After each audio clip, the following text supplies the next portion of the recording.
Happy Wednesday, everyone, and welcome back from spring break. So we have Career Cruising on Wednesday, and just wanted to show you once again how to access the assignment section of Career Cruising. So today, I need you to log in to Career Cruising with your login information, then click on the area that says My Plan, which should be right under your name. Then you see the list of areas over here to the left.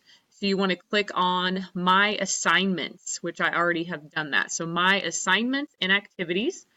Then you're going to see I have a new assignment for you that's due tomorrow. It's called March Madness. So you'll click on March Madness and you will see the assignment. So what I want you to do is complete your March Madness brackets. You should have those large brackets in your classrooms. Go ahead and complete those, fill them out.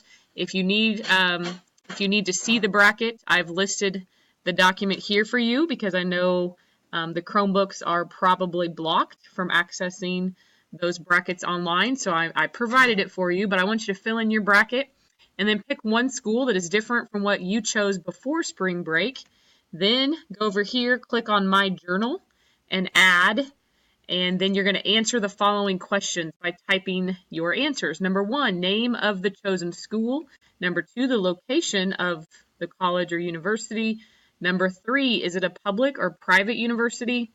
Number 4, find the majors that are offered and name one major that you have never heard of before. So what is the major and what does a person in that career do? And then the last thing I want you to do is share out with all of your classmates and tell us who you think is going to win March Madness too. So have a great Wednesday.